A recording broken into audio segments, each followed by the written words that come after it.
ਓਮ ਪ੍ਰਕਾਸ਼ ਗਾਸੋ ਦਾ novel ਹੈ ਬੀਤ ਗਈਆਂ ਬਾਤਾਂ ਦੀ ਬਾਤ। ਕਾਂਡ ਪਹਿਲਾ। ਬਾਹਰੋਂ ਆਉਣ ਵਾਲੀਆਂ ਆਵਾਜ਼ਾਂ ਨੂੰ ਨਿਰੰਜਨ ਸਿੰਘ ਖੁਰਮੀ ਅਣਸੁਣਿਆ ਕਰਦਾ ਰਿਹਾ। ਹੁਣ ਹੋਇਆ ਇਹ ਕਿ ਬਾਹਰਲਾ ਬੰਦਾ ਜਦੋਂ ਖੁਰਮੀ ਸਾਹਿਬ ਕਹਿੰਦਾ ਕਹਿੰਦਾ ਅੱਕ ਤੇ ਥੱਕ ਗਿਆ ਤਦ ਉਹਨੇ ਨਿਰਾਸ਼ ਮਨ ਨਾਲ ਮੋੜਾ ਪਾ ਲਿਆ।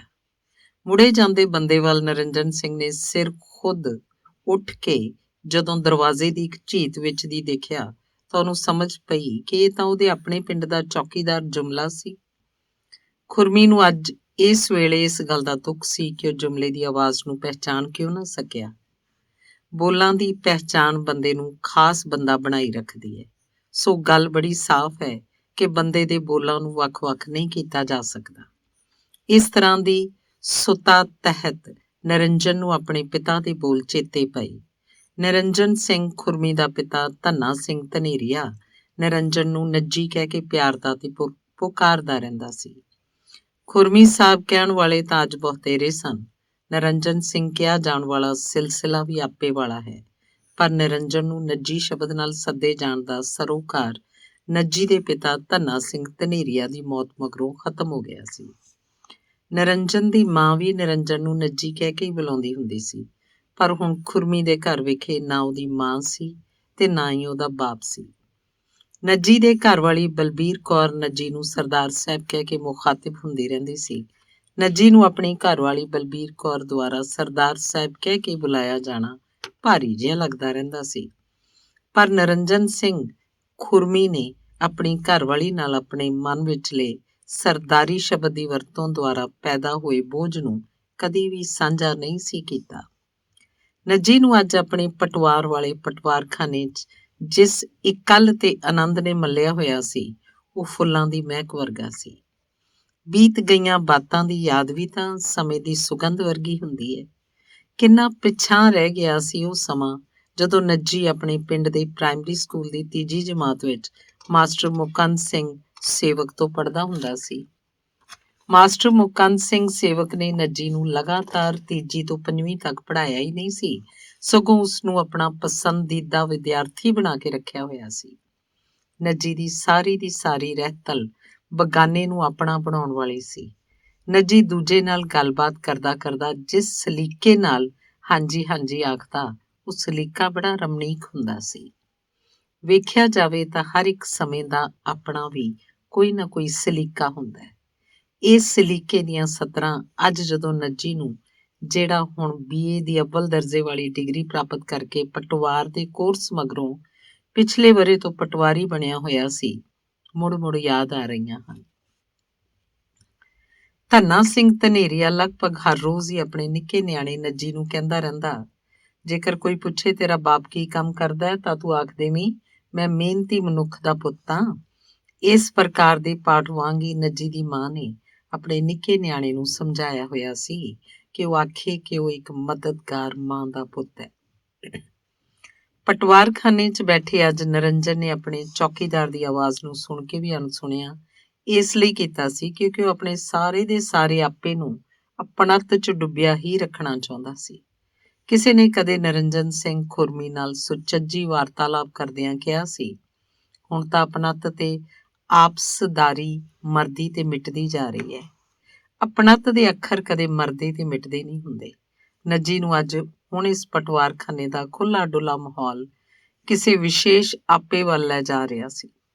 ਨਿਰੰਜਨ ਸਿੰਘ ਖੁਰਮੀ ਨੇ ਜਦ ਪਿਛਲੇ ਵਰ੍ਹੇ ਪਟਵਾਰੀ ਦੀ ਅਸਾਮੀ ਤੇ ਤਾਇਨਾਤ ਹੋ ਕੇ ਪਿੰਡ ਦੇ ਮੋਹਤਬਰ ਲੋਕਾਂ ਤੋਂ ਇਸ ਪਟਵਾਰਖਾਨੇ ਦੇ ਕਿੱਸੇ ਸੁਣੇ ਤਾਂ ਉਹਦੇ ਮਨ ਚਿੱਤ ਵਿੱਚ ਆਪਣੇ ਤੋਂ ਪਹਿਲੇ ਵਾਲੇ ਬਜ਼ੁਰਗ ਪਟਵਾਰੀ ਮੁਨਸ਼ੀ ਚੰਦ ਮੁਕਰੰਦ ਦੇ ਦਰਸ਼ਨ ਦੀਦਾਰ ਕਰਨ ਦੀ ਭਾਵਨਾ ਪੈਦਾ ਹੋਈ।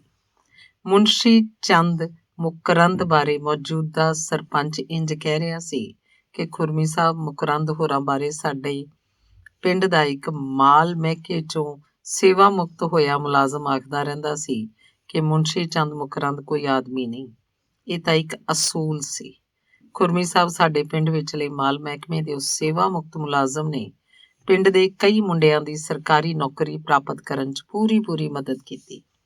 ਅੱਜ ਸਾਡੇ ਪਿੰਡ ਦੇ ਉਹ ਬਰਸਰੇ ਰੋਜ਼ਗਾਰ ਮੁੰਡੇ ਪਿੰਡ ਲਈ ਆਸਰਾ ਬਣੇ ਹੋਏ ਹਨ। ਇਕਾਂਤ ਤੇ ਆਨੰਦ 'ਚ ਬੈਠੇ ਪਟਵਾਰੀ ਨਿਰੰਜਨ ਸਿੰਘ ਖੁਰਮੀ ਨੂੰ ਮੌਜੂਦਾ ਸਰਪੰਚ ਦੁਆਰਾ ਪਿਛਲੇ ਪਟਵਾਰੀ ਬਾਰੇ ਦੱਸੀ ਕਹਾਣੀ ਕਹਿ ਰਹੀ ਸੀ। ਵੇਖ ਨਾ ਨੱਜੀ, ਅੱਜ ਤੂੰ ਇੱਥੇ ਬੈਠਾ ਖੁਸ਼ਬੂਦਾਰ ਹਵਾ 'ਚ ਡੂੰਘੇ ਡੂੰਘੇ ਸਾਹ ਲੈਂਦਾ ਮੁਕਰੰਦ ਹੋਰਾਂ ਨੂੰ ਇਸ ਲਈ ਯਾਦ ਕਰ ਰਿਹਾ ਹੈ ਕਿਉਂਕਿ ਉਹਨਾਂ ਦੁਆਰਾ ਇਸ ਪਟਵਾਰਖਾਨੇ ਦੀ ਚਾਰ ਦੀਵਾਰੀ ਦੇ ਨਾਲ ਨਾਲ ਲਾਈਆਂ ਝੁਮਕਾ ਵੇਲ ਦੀਆਂ ਦਰਜਨਾਂ ਵੇਲਾਂ ਦੇ ਸੈਂਕੜੇ ਫੁੱਲ ਗੁੱਛੇ ਹਵਾ ਨੂੰ ਖੁਸ਼ਬੂਦਾਰ ਬਣਾ ਰਹੇ ਹਨ। ਵੇਖ ਨਾ, ਪਿਛਲਾ ਪਟਵਾਰੀ ਇੱਥੇ ਖੁਸ਼ਬੂ ਛੱਡ ਕੇ ਗਿਆ ਹੈ। ਗੱਲ ਬੜੀ ਸਾਫ਼ ਹੈ ਕਿ ਬੰਦਾ ਸਿਰ ਖੁਦ ਤਾਂ ਖਤਮ ਹੋ ਜਾਂਦਾ ਹੈ, ਪਰ ਉਹ ਪਿੱਛਾਂ ਕੀ ਛੱਡ ਜਾਂਦਾ ਹੈ। ਵੇਖਿਆ ਜਾਏ ਤਾਂ ਸਾਫ਼ ਗੱਲਾਂ ਬੜੀਆਂ ਸਹਿਜ ਤੇ ਸੁਭਾਵਕ ਹੁੰਦੀਆਂ ਹਨ। ਨੱਜੀ ਅੱਜ ਜਦੋਂ ਆਪਣੇ ਪਟਵਾਰਖਾਨੇ ਦੀ ਕੱਲ 'ਚ ਬੈਠਾ ਝੁਮਕਾ ਵੇਲਾਂ ਦੇ ਫੁੱਲਾਂ ਦੀ ਖੁਸ਼ਬੂ ਨਾਲ ਖੀਵਾ ਸੀ ਤਦ ਉਹਨੂੰ ਆਪਣੇ ਮਾਪੇ ਯਾਦ ਆਏ। ਮਾਪਿਆਂ ਦੀ ਯਾਦ ਵੀ ਮਹਿਕ ਵਰਗੀ ਹੁੰਦੀ ਹੈ। ਨੱਜੀ ਦਾ ਬਾਪ ਧੰਨਾ ਸਿੰਘ ਧਨੇਰੀ ਆਪ ਤਾਂ ਪਿੰਡ ਦੇ ਰਾਜ ਮਿਸਤਰੀ ਨਾਲ ਮਿਲ ਕੇ ਵਰ੍ਹਿਆਂ ਬੱਧੀ ਦਿਹਾੜੀਆਂ ਕਰਦਾ ਰਿਹਾ, ਪਰ ਉਹਨੇ ਆਪਣੇ ਪੁੱਤ ਦੇ ਸਮੇਂ ਨੂੰ ਸੁਰੱਖਿਅਤ ਬਣਾਉਣ 'ਚ ਕੋਈ ਕਸਰ ਬਾਕੀ ਨਾ ਛੱਡੀ, ਜਿਸ ਤਹਿਤ ਨੱਜੀ ਅੱਜ ਆਲੀਸ਼ਾਨ ਪਟਵਾਰੀ ਸੀ। ਨੱਜੀ ਇਸ ਲਈ ਆਲੀਸ਼ਾਨ ਸੀ ਕਿਉਂਕਿ ਉਹ ਕੇਵਲ ਪਟਵਾਰੀ ਹੀ ਨਹੀਂ ਸੀ, ਸਗੋਂ ਉਸ ਨੂੰ ਸਮੇਂ ਦੀ ਪੂਰੀ ਪਹਿਚਾਣ ਵੀ ਸੀ। ਇਸ ਪ੍ਰਕਾਰ ਦੀ ਪਹਿਚਾਣ ਭਾਵਨਾ ਤਹਿਤ ਉਹ ਕਦੇ ਆਪਣੇ ਬਾਪ ਨਾਲ ਅਜੀਬ ਜੀਆਂ ਗੱਲਾਂ ਕਰਦਾ ਰਹਿੰਦਾ ਸੀ। ਇਸ ਸਿਲਸਿਲੇ ਅਨੁਸਾਰ ਜਦ 5ਵੀਂ ਜਮਾਤ 'ਚੋਂ ਆਪਣੇ ਸਕੂਲ 'ਚੋਂ ਪਹਿਲੇ ਨੰਬਰ ਤੇ ਨੱਜੀ ਆਇਆ ਤੇ ਆਥਣ ਵੇਲੇ ਉਹਦੇ ਦਿਨ ਭਰ ਦੀ ਦਿਹਾੜੀ ਕਰਨ ਮਗਰੋਂ ਘਰ ਪਰਤੇ ਪਿਤਾ ਦੀ ਸਾਰੀ ਥਕਾਵਟ ਲੱਥ ਗਈ ਸੀ। ਪਿਤਾ ਨੇ ਆਪਣੇ ਪੁੱਤ ਨੂੰ ਆਪਣੀ ਗੋਦੀ 'ਚ ਬਿਠਾ ਕੇ ਆਖਿਆ, ਚੱਲ ਭਾਈ ਨੱਜੀ, ਚੰਗਾ ਹੋਇਆ ਤੂੰ 5ਵੀਂ ਪਾਸ ਕਰ ਗਿਆ। ਮੈਨੂੰ ਤਾਂ ਆਪਣੀ ਮਾਂ ਦੇ ਮਰ ਜਾਣ ਮਗਰੋਂ 5ਵੀਂ 'ਚੋਂ ਪੜ੍ਹਨੋਂ ਹਟਣਾ ਪਿਆ ਸੀ। ਮੈਂ ਤਾਂ ਇੱਥੇ ਲਾਵਾਰਸ ਰੁਲ ਖੁੱਲ ਜਾਂਦਾ ਜੇਕਰ ਤੇਰੇ ਨਾਨਾ ਨਾਨੀ ਮੈਨੂੰ ਆਪਣੇ ਕੋਲ ਨਾ ਲੈ ਜਾਂਦੇ। ਆਪਣੇ ਬਾਪੂ ਦੀ ਹੌਕੇ ਭਰੀ ਇਸ ਗੱਲ ਨੂੰ ਸੁਣ ਕੇ ਨੱਜੀ ਦਾ ਜਵਾਬ ਸੀ ਕਿ ਮੈਂ ਤਾਂ ਬਾਪੂ 5 ਤੀਏ 15, ਸੋ ਮੈਂ ਤਾਂ 15 ਜਮਾਤਾਂ ਪਾਸ ਕਰੂੰਗਾ। ਮੈਂ ਤਾਂ ਬਾਪੂ ਮਿਹਨਤੀ ਮਨੁੱਖ ਦਾ ਨਾਂ ਰੌਸ਼ਨ ਕਰੂੰਗਾ। ਬੀਤੇ ਵੇਲੇ ਦੀਆਂ ਇਹਨਾਂ ਬਾਤਾਂ ਵਿੱਚ ਨੱਜੀ ਨੂੰ ਆਪਣੀ ਮਾਂ ਵੀ ਦਿਸੀ, ਜਿਹੜੀ ਨੱਜੀ ਨੂੰ ਆਖਦੀ ਰਹਿੰਦੀ ਸੀ ਕਿ ਤੂੰ ਮਦਦਗਾਰ ਮਾਂ ਦਾ ਪੁੱਤ ਹੈ। ਮਦਦਗਾਰ ਮਾਂ ਘਰਾਂ 'ਚ ਸਾਫ਼ ਸਫਾਈ ਤੇ ਪਰੋਲੇਬਾਜ਼ੀ ਦਾ ਕੰਮ ਧੰਦਾ ਕਰਦੀ ਹੁੰਦੀ ਸੀ। ਮਨੁੱਖ ਦੇ ਮਨ 'ਚ ਉੱਠਦੀਆਂ ਯਾਦਾਂ ਨਦੀ ਦੇ ਪਾਣੀ ਦੀਆਂ ਲਹਿਰਾਂ ਵਾਂਗ ਹੁੰਦੀਆਂ ਹਨ। ਅੱਜ ਖੁਸ਼ਨੁਮਾ ਖਿਆਲਾਂ ਨਾਲ ਖੁਸ਼ਬੂਦਾਰ ਬਣਿਆ ਨੱਜੀ ਜਦ ਕਦੇ ਆਪਣੇ ਬਾਪ ਤੋਂ ਬਹੁਤ ਸਾਰਾ ਕੁਝ ਪੁੱਛਦਾ ਹੁੰਦਾ ਸੀ ਤੇ ਉਹ ਸਾਰੀ ਦੀ ਸਾਰੀ ਪੁੱਛ-ਗਿੱਛ ਨੇ ਅੱਜ ਨੱਜੀ ਦੇ ਆਲੇ ਦੁਆਲੇ ਘੇਰੇ ਘੱਤੇ ਹੋਏ ਸਨ। ਹੁਣ ਜਦੋਂ ਨੱਜੀ ਆਪਣੇ ਆਲੇ ਦੁਆਲੇ ਦੇ ਘੇਰਿਆਂ 'ਚੋਂ ਕਿਸੇ ਘੇਰੇ ਨਾਲ ਕੋਈ ਗੱਲ ਕਰਦਾ ਤਾਂ ਉਹ ਘੇਰਾ ਨੱਜੀ ਨੂੰ ਇੰਝ ਲੱਗਦਾ ਜਿਵੇਂ ਇਹ ਕੋਈ ਘੇਰਾ ਨਹੀਂ ਸਗੋਂ ਉਹਦਾ ਬਾਪ ਬੋਲ ਰਿਹਾ ਹੈ। ਹਾਂ ਵੀ ਨੱਜੀ, ਤੂੰ ਮੈਥੋਂ ਪੁੱਛਿਆ ਕਿ ਬਾਪੂ ਤੂੰ ਗੁਰਦੁਆਰੇ ਨਹੀਂ ਜਾਂਦਾ, ਤੂੰ ਤਾਂ ਬਸ ਆ ਕਾਣਸ ਤੇ ਰੱਖੀ ਮੇਰੀ ਨਾਨੀ ਦੀ ਫੋਟੋ ਨੂੰ ਮੱਥਾ ਟੇਕ ਛੱਡਦਾ। ਵੇਖ ਬਈ ਨੱਜੀ, ਗੁਰੂ ਸਾਹਿਬਾਨ ਨੇ ਤਾਂ ਜ਼ਿੰਦਗੀ ਨੂੰ ਮੰਦਰ ਕਿਹਾ। ਜ਼ਿੰਦਗੀ ਦੇ ਮੰਦਰ 'ਚ ਸੱਚ ਤੇ ਇਸ਼ਕ ਦੇ ਦੀਵੇ ਨੂੰ ਬਲਦਿਆਂ ਰੱਖਣ ਦਾ ਗੁਰੂ ਸਾਹਿਬਾਨ ਉਪਦੇਸ਼ ਦਿੰਦੇ ਰਹੇ ਹੈ। ਇਹ ਬੋਲ ਮੇਰੇ ਨਹੀਂ, ਮੈਂ ਤਾਂ ਆਪਣੇ ਪਿੰਡ ਦੇ ਡੇਰੇ ਵਾਲੇ ਸੰਤ ਸੁਖਾਨੰਦ ਦੀ ਕਈ ਗੱਲ ਨੂੰ ਮੂੰਹ ਜ਼ਬਾਨੀ ਯਾਦ ਕੀਤਾ ਹੋਇਆ। ਆ ਧਨੇਰੀਆ ਵੀ ਸੰਤਾਂ ਕਾਰਨ ਹੀ ਮੈਨੂੰ ਮਿਲ ਗਿਆ। ਆਪਣਾ ਪਿੰਡ ਧਨੇਰ ਹੈ, ਉਹਨਾਂ ਨੇ ਧਨੇਰ ਤੋਂ ਮੇਰੇ ਨਾਂ ਨਾਲ ਧਨੇਰੀਆ ਸ਼ਬਦ ਜੋੜ ਦਿੱਤਾ, ਸੋ ਮੈਂ ਹੁਣ ਧੰਨਾ ਸਿੰਘ ਧਨੇਰੀਆ ਬਣਿਆ ਹੋਇਆ। ਨਿਰੰਜਨ ਸਿੰਘ ਖੁਰਮੀ ਦੇ ਮਨ ਚਿੱਤ 'ਚ ਇਸ ਪ੍ਰਕਾਰ ਦੀਆਂ ਹੋਈਆਂ ਬੀਤੀਆਂ ਬਾਤਾਂ ਦੀਆਂ ਛੱਲਾਂ ਛਲਕਦੀਆਂ ਰਹਿੰਦੀਆਂ। ਜੇਕਰ ਪਿੰਡ ਦਾ ਚੌਕੀਦਾਰ ਜੁਮਲਾ ਮੁੜ ਕੇ ਪਟਵਾਰਖਾਨੇ ਦੇ ਸਾਹਮਣੇ ਖੜਾ ਖੁਰਮੀ ਸਾਹਿਬ ਕਹਿ ਕੇ ਹਾਕਾਂ ਨਾ ਮਾਰਦਾ। ਕਾਂਡ ਦੂਸਰਾ। 2 ਖਣਾਂ ਵਾਲਾ ਨਿੱਕਾ ਜਿਹਾ ਚੁਬਾਰਾ ਜਿਹਨੂੰ ਨੱਜੀ ਸ਼ੀਸ਼ ਮਹਿਲ ਤੋਂ ਘੱਟ ਨਹੀਂ ਸਮਝਦਾ ਸੀ। ਉਹ ਚੁਬਾਰਾ ਇੱਕ ਅਜਿਹਾ ਅਧਿਐਨਸ਼ੀਲ ਥਾਂ ਸੀ ਜਿੱਥੇ ਗਿਆਨ ਦੀ ਹਰ ਸਮੇਂ ਬੱਤੀ ਬਲਦੀ ਰਹਿੰਦੀ ਸੀ। ਗਿਆਨ ਦੇ ਚਾਨਣ ਨਾਲ ਭਰਪੂਰ ਕਥਾ ਕਹਾਣੀਆਂ ਨੂੰ ਨੱਜੀ ਜਿਉਂ-ਜਿਉਂ ਵੱਡਾ ਹੁੰਦਾ ਗਿਆ ਤਿਉਂ-ਤਿਉਂ ਸਮਝਣ ਦੀ ਕੋਸ਼ਿਸ਼ ਕਰਦਾ ਰਿਹਾ। ਸਮਝ ਤੋਂ ਸਖਣਾ ਸਮਾਂ ਕਸ਼ਟਦਾਇਕ ਹੁੰਦਾ ਹੈ। ਸਮਝ, ਸੰਜੀਦਗੀ ਤੇ ਸੰਜਮ ਨਾਲ ਸਮਾਂ ਸੁਖਾਲਾ ਬਣਿਆ ਰਹਿੰਦਾ ਹੈ। ਸਮੇਂ ਦੇ ਪੈਂਤੜਿਆਂ ਨੂੰ ਜਿਉਂ-ਜਿਉਂ ਕੋਈ ਪ੍ਰਾਣੀ ਸਮਝਣ ਲੱਗ ਪੈਂਦਾ ਹੈ ਤਿਉਂ-ਤਿਉਂ ਉਸ ਦੀ ਬੁੱਧੀ ਵਿੱਚ ਵਾਧਾ ਹੋਣ ਲੱਗ ਪੈਂਦਾ ਹੈ। ਅੱਵਲ ਦਰਜੇ ਨਾਲ ਨੱਜੀ ਨੇ BA ਪਾਸ ਕਰ ਲਿੱਤੀ ਸੀ। ਅੱਵਲ ਦਰਜੇ ਨਾਲ ਆਰਟਸ ਦੀ BA ਪਾਸ ਕਰਨਾ ਕਾਫੀ ਔਖਾ ਹੁੰਦਾ ਹੈ। ਆਦਰਸ਼ ਨੂੰ ਇਬਾਦਤ ਦਾ ਵਿਸ਼ਾ ਕਿਹਾ ਜਾ ਸਕਦਾ ਹੈ। ਇਬਾਦਤ ਵਿੱਚ 2 ਜਮਾ 2 4 ਨਹੀਂ ਹੁੰਦੇ ਕਿਉਂਕਿ ਇਬਾਦਤ ਨੂੰ ਹਿਸਾਬ ਨਹੀਂ, ਹੁਨਰ ਕਿਹਾ ਜਾ ਸਕਦਾ ਹੈ। ਹੁਨਰ ਦੀ ਹੋਣਹਾਰ ਅੱਖ ਤਾਂ ਭੂਤ ਤੋਂ ਵਰਤਮਾਨ ਤੱਕ ਤੇ ਵਰਤਮਾਨ ਤੋਂ ਭਵਿੱਖ ਤੱਕ ਜਾਂਦੀ ਰਹਿੰਦੀ ਹੈ। ਅੱਜ ਆਪਣੇ 2 ਖਣਾਂ ਵਾਲੇ ਇਸ ਚੁਬਾਰੇ 'ਚ ਬੈਠੇ ਨਰਿੰਜਨ ਸਿੰਘ ਖੁਰਮੀ ਨੂੰ ਆਪਣਾ ਦਾਦਾ ਭਾਨ ਸਿੰਘ ਖੁਰਮੀ ਚੇਤੇ ਪਿਆ। ਇਸ ਯਾਦ ਦੇ ਬੋਲ ਸਨ, ਵੇਖ ਬਈ ਨੱਜੀ ਭਾਨ ਸਿੰਘ, ਭੂਤ ਹੈ ਧੰਨਾ ਸਿੰਘ ਵਰਤਮਾਨ ਤੇ ਨਰਿੰਜਨ ਸਿੰਘ ਨੂੰ ਭਵਿੱਖ ਕਿਹਾ ਜਾ ਸਕਦਾ ਹੈ। ਨੱਜੀ ਭੂਤ ਨੂੰ ਇੰਝ ਸੁਣ ਰਿਹਾ ਸੀ, ਅੱਜ ਇੱਥੇ ਤੇਰਾ ਚੁਬਾਰਾ ਹੈ, ਇਹਦੇ 4 ਪਾਸੇ ਅੱਜ ਰੌਣਕਾਂ ਹੀ ਰੌਣਕਾਂ ਹਨ। ਇਸ ਥਾਂ ਦਾ ਇਤਿਹਾਸ ਇੰਝ ਹੈ, ਇਹ ਥਾਂ ਸ਼ਮਸ਼ਾਨ ਘਾਟ ਨੇੜੇ ਸੀ। ਸ਼ਮਸ਼ਾਨ ਘਾਟ ਦੇ ਹੇਠਲੇ ਪਾਸੇ 2 ਛੱਪੜ ਹੁੰਦੇ ਸੀ। ਛੱਪੜਾਂ ਦੇ ਉੱਤਲੇ ਪਾਸੇ ਰਾਮਗੜੀਆਂ ਦਾ ਸੁੰਨਸਾਨ ਵਿੱਚ ਗੁਰਦੁਆਰਾ ਹੁੰਦਾ ਸੀ।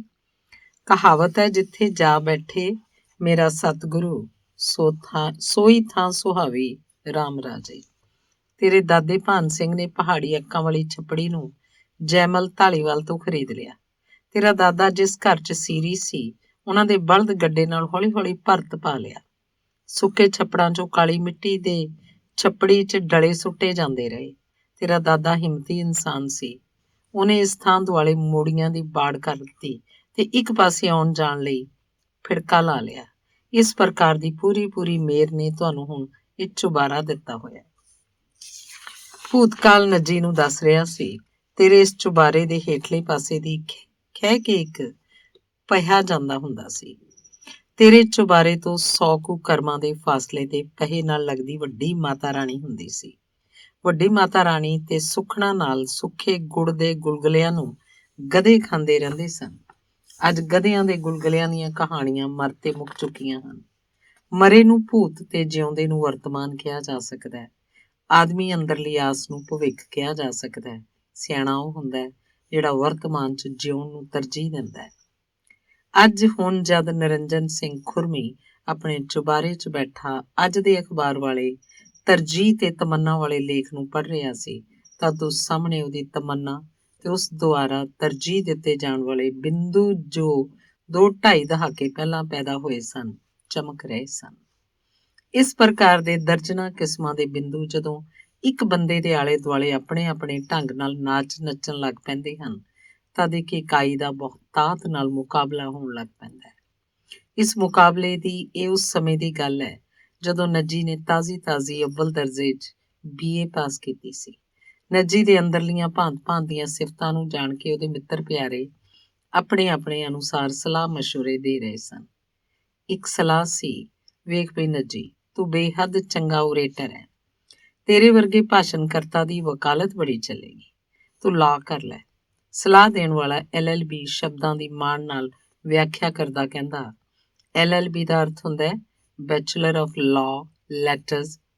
ਨੱਜੀ ਨੂੰ ਆਪਣੇ ਨਿੱਘੇ ਦੋਸਤ ਦੇ ਕਈ ਸ਼ਬਦ ਲਾਅ ਲੈਟਰਸ ਬੜੇ ਪਿਆਰੇ ਲੱਗਦੇ, ਪਰ ਗੁਨਾਹ ਤੇ ਗੁਣ ਦੇ ਤਾਬੇ ਖੜੇ ਨੱਜੀ ਨੂੰ ਦੋਸ਼ ਤੇ ਨਿਰਦੋਸ਼ ਵਰਗੇ 2 ਸ਼ਬਦ ਦਿਸਣ ਲੱਗ ਪੈਂਦੇ। ਵਕੀਲ ਤਾਂ ਉਹੀ ਅਸਲੀ ਵਕੀਲ ਹੁੰਦਾ ਹੈ ਜਿਹੜਾ ਦੋਸ਼ੀ ਨੂੰ ਨਿਰਦੋਸ਼ ਸਿੱਧ ਕਰ ਦੇਵੇ। ਇੰਜ ਦੂਸ਼ਿਤ ਕਾਨੂੰਨਬਾਜ਼ੀ ਲਈ ਨੱਜੀ ਦੇ ਮਨ 'ਚ ਕੋਈ ਥਾਂ ਨਾ ਬਣੀ। ਦੂਜਾ ਆਖਦਾ, ਨੱਜੀ ਤੇਰੇ ਕੋਲ ਬਹੁਤ ਗਿਆਨ ਹੈ। ਤੂੰ B.Ed ਕਰਕੇ ਅਧਿਆਪਕ ਬਣ ਜਾ। ਤੇਰਾ ਸੁਭਾਅ ਬੜਾ ਮਿੱਠਾ ਹੈ। ਵਿਦਿਆਰਥੀਆਂ ਤੈਥੋਂ ਪੜ੍ਹ ਲਿਖ ਕੇ ਬੜੇ ਖੁਸ਼ ਹੋਣੇ ਆ। ਨੱਜੀ ਦਾ ਜਵਾਬ ਹੁੰਦਾ, ਤੇਰੀਆਂ ਸਾਰੀਆਂ ਗੱਲਾਂ ਠੀਕ ਹਨ, ਪਰ ਮੈਨੂੰ ਪੜ੍ਹਾਉਣਾ ਤਾਂ ਆਹੀ ਬੇਲੋੜਾ ਸਿਲੇਬਸ ਪਏਗਾ ਨਾ। ਭਲਾ ਅੱਜ ਤੱਕ ਦੇ 40-45 ਵਰ੍ਹਿਆਂ ਦੀ ਪੜ੍ਹਾਈ ਨੇ ਕੀ ਆਪਣੇ ਮੁਲਕ ਦੇ ਵਿਦਿਆਰਥੀਆਂ ਨੂੰ ਸੱਭਿਅਕ ਬਣਾਇਆ? ਅੰਗਰੇਜ਼ਾਂ ਵੇਲੇ ਦੀ ਵਿਦਿਆ ਪੱਧਤੀ ਬਾਰੇ ਤਾਂ ਕੋਈ ਕਿੰਤੂ ਪ੍ਰੰਤੂ ਕੀਤਾ ਹੀ ਨਹੀਂ ਜਾ ਸਕਦਾ। ਇੱਕ ਹੋਰ ਸਲਾਹਕਾਰ ਬੜੇ ਤੇਜ਼ ਤਰਾਰ ਸ਼ਬਦਾਂ 'ਚ ਆਖਦਾ, ਨੱਜੀ ਤੇਰਾ ਮੁਕਾਬਲੇ ਦੇ ਇਮਤਿਹਾਨ ਦੇ ਸਿਖਰ ਤੇ ਜਾਣਾ ਵੱਟ ਤੇ ਪਿਆ। ਫਿਰ ਤੂੰ ਪ੍ਰਸ਼ਾਸਨ 'ਚ ਇੱਕ ਆਲੀਸ਼ਾਨ ਅਫਸਰ ਬਣੇਗਾ। ਉਸ ਸਮੇਂ ਨੱਜੀ ਨੇ ਜਦ ਅਫਸਰਸ਼ਾਹੀ, ਸਿਆਸਤ, ਸੱਤਾ, ਸਮਾਜ ਤੇ ਸਮੇਂ ਦੀਆਂ ਆਵਾਜ਼ਾਂ ਨੂੰ ਹੌਲੀ ਪੁਕਾਰ ਕੇ ਉਹਨਾਂ ਤੋਂ ਸਹੀ ਪੁੱਛ-ਗਿੱਛ ਕੀਤੀ ਤਾਂ ਦਿੱਤੀ ਹੋਈ ਸਲਾਹ ਤੇ ਪ੍ਰਾਪਤ ਸਿੱਟੇ ਆਪਸ ਵਿੱਚ ਗੁੱਥਾ ਹੁੰਦੇ ਹੋਏ ਆਖ ਰਹੇ ਸਨ। ਪ੍ਰਸ਼ਾਸਨ ਨੂੰ ਸਿਆਸਤਦਾਨ ਆਪਣੀ ਰਖੇਲ ਸਮਝਦੇ ਰਹਿੰਦੇ ਹਨ ਤੇ ਅਗਾਂਹ ਪ੍ਰਸ਼ਾਸਕਾਂ ਲਈ ਸਮਾਜ ਗੁਲਾਮ ਵਾਂਗ ਹੁੰਦਾ ਹੈ। ਹੁਕਮ, ਹਕੂਮਤ ਤੇ ਹੁਕਮਰਾਨ ਵਰਗੇ ਤਿੱਕੜੀ ਸ਼ਬਦਾਂ ਦੇ ਟੁੱਟੇ ਤਰਾਜ਼ੂ ਨੂੰ ਨੱਜੀ ਦੇ ਬੌਧਿਕ ਤਕਰਾਰ ਸਾਹਮਣੇ ਟਿਕਣਾ ਔਖਾ ਹੋ ਜਾਂਦਾ ਸੀ। ਹੁਣ ਉਹਨਾਂ ਦੀਆਂ ਬੀਤੀਆਂ ਬਾਤਾਂ ਦੀ ਯਾਦ ਨਾਲ ਜੁੜੇ ਨੱਜੀ ਨੂੰ ਉਹਨਾਂ ਫਿਕਰਿਆਂ ਨੇ ਆ ਘੇਰਿਆ ਜਿਹੜੇ ਉਹਦੀ ਸੋਚ ਦਾ ਅੱਜ ਵੀ ਅਹਿਮ ਹਿੱਸਾ ਬਣੇ ਹੋਏ ਸਨ।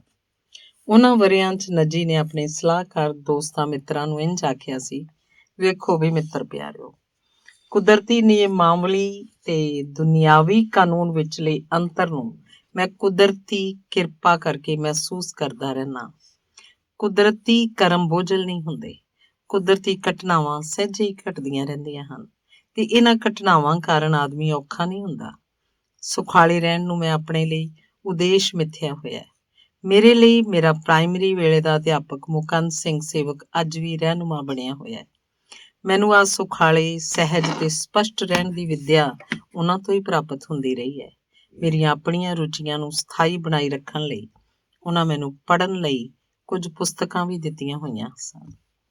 ਯਾਦਾਂ ਵਾਲੇ ਇਸ ਪ੍ਰਕਾਰ ਦੇ ਫਿਕਰੇ ਅੱਜ ਹੋਰ ਅਗਾਂਹ ਵੱਲ ਜਾਂਦੇ ਹੋਏ ਬੋਲ ਰਹੇ ਸਨ ਕਿ ਸੰਸਾਰਕ ਕਾਨੂੰਨ ਕਾਇਦੇ ਕੁਦਰਤੀ ਸਾਦਗੀ ਤੋਂ ਕੋਰੇ ਹੁੰਦੇ ਹਨ।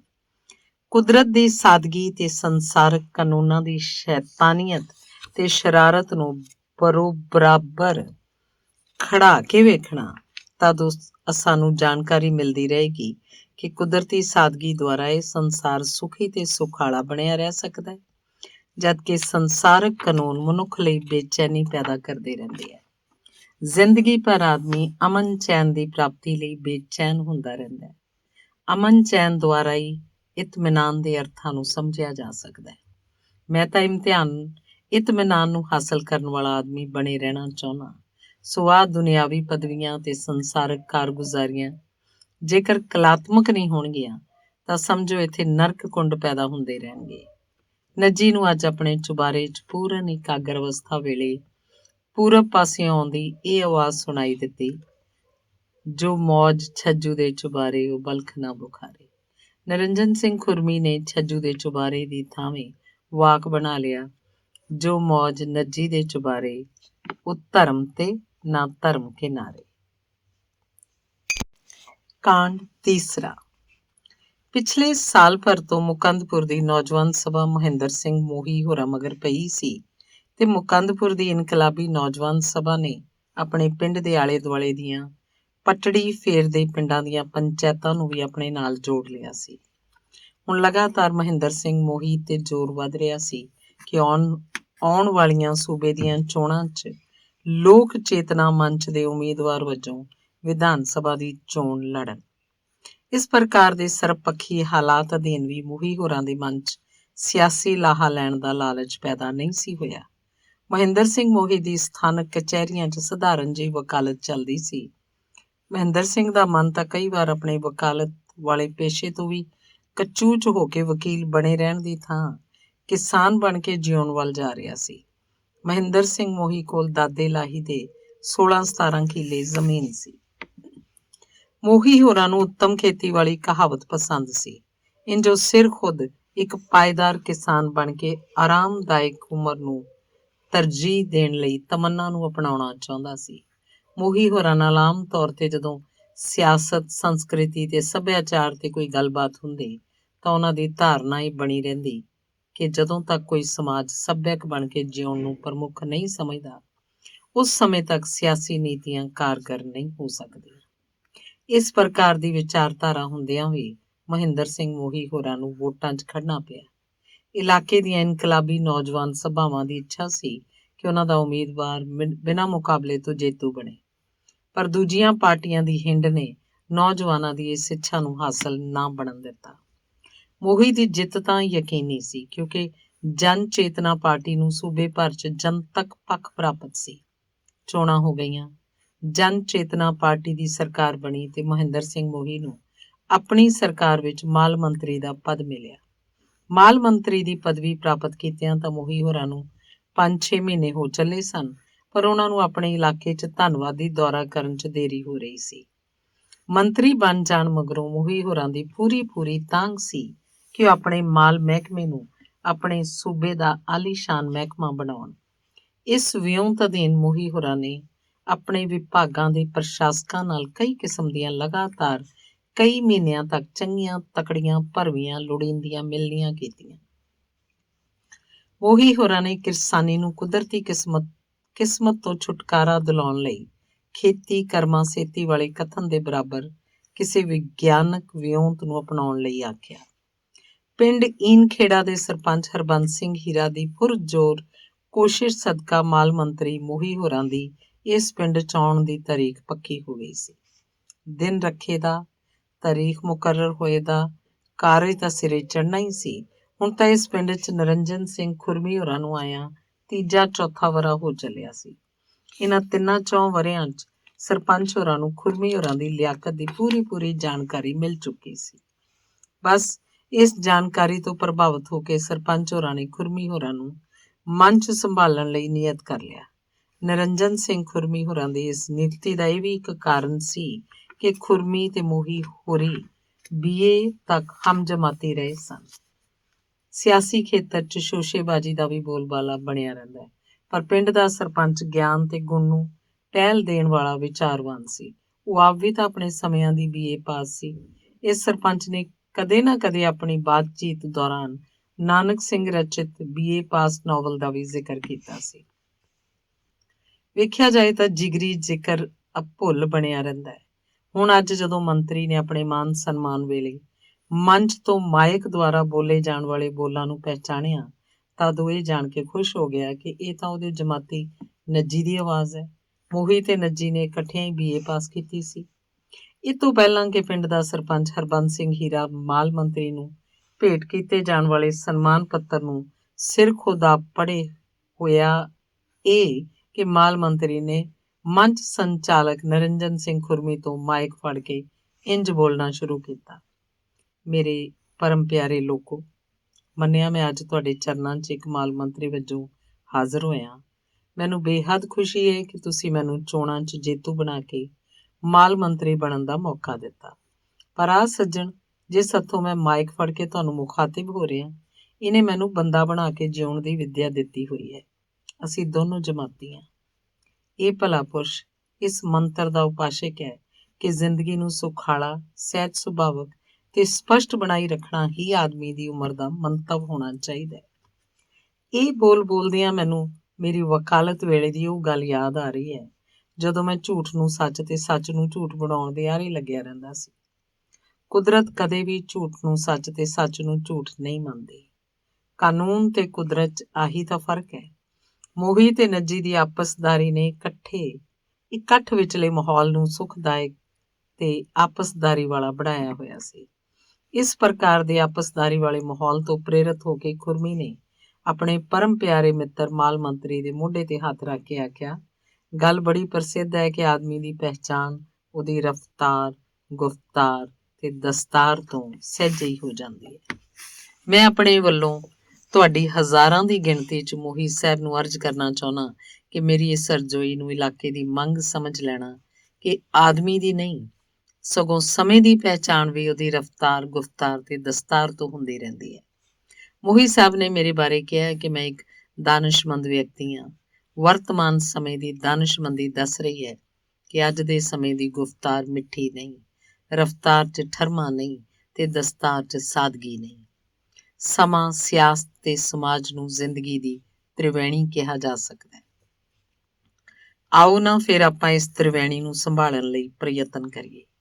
ਇੰਨੀਆਂ ਕੁ ਗੱਲਾਂ ਸੁਣੇ ਜਾਣ ਮਗਰੋਂ ਸਰਪੰਚ ਨੇ ਆਪਣੇ ਹੱਥਾਂ 'ਚ ਫੜੇ ਮਾਨ ਪੱਤਰ ਨੂੰ ਪੜ੍ਹਨ ਦੀ ਥਾਵੇਂ ਕਹਿਣਾ ਸ਼ੁਰੂ ਕਰਤਾ ਕਿ ਕਿਸੇ ਦਿਨ ਖੁਰਮੀ ਹੋਰਾਂ ਆਖਿਆ ਸੀ ਕਿ ਪੁਰਸ਼ ਪ੍ਰਯਤਨ ਤੇ ਪ੍ਰਾਪਤੀ ਨੂੰ ਵੀ ਤਾਂ ਜ਼ਿੰਦਗੀ ਦੀ ਤ੍ਰਿਵੈਣੀ ਕਿਹਾ ਜਾ ਸਕਦਾ ਹੈ। ਹੌਲੀ ਮਿੱਥੀ ਵਿਉਂਤ ਅਨੁਸਾਰ ਸਮਾਗਮ ਚੱਲਦਾ ਰਿਹਾ ਤੇ ਸਗੋਂ ਸਮਾਗਮ ਦੇ ਅੰਤ ਵਿੱਚ 3 ਕਿਸਮ ਦੀਆਂ ਤ੍ਰਿਵੈਣੀਆਂ ਨੂੰ ਯਾਦ ਕਰਦਿਆਂ ਇੱਕ ਦੂਜੇ ਨੂੰ ਪ੍ਰਣਾਮ ਕਰਦੇ ਲੋਕ ਆਪਣੇ ਆਪਣੇ ਘਰਾਂ ਵੱਲ ਹੋ ਤੁਰੇ। ਕਾਂਡ ਚੌਥਾ। ਨਿਰੰਜਨ ਸਿੰਘ ਖੁਰਮੀ ਦੇ ਬਾਪੂ ਧੰਨਾ ਸਿੰਘ ਧਨੇਰੀਆ ਨੂੰ ਆਪਣੀ ਮਿਹਨਤ ਮਜ਼ਦੂਰੀ ਕਰਦਿਆਂ ਪੂਰੀ ਪ੍ਰਸੰਨਤਾ ਬਣੀ ਹੋਈ ਸੀ। ਗੱਲ ਬੜੀ ਸਾਫ਼ ਹੈ ਕਿ ਜਦ ਮਾਂ-ਬਾਪ ਦੀ ਕੀਤੀ ਕਮਾਈ ਨੂੰ ਉਹਦੀ ਸੰਤਾਨ ਭਲੀ ਪ੍ਰਕਾਰ ਵਰਤੋਂ 'ਚ ਲਿਆ ਰਹੀ ਹੋਵੇ ਤਦ ਮਾਪਿਆਂ ਦੇ ਮਨ 'ਚ ਕਿਸੇ ਕਿਸਮ ਦਾ ਕੋਈ ਰੋਸ ਪੈਦਾ ਨਹੀਂ ਹੁੰਦਾ।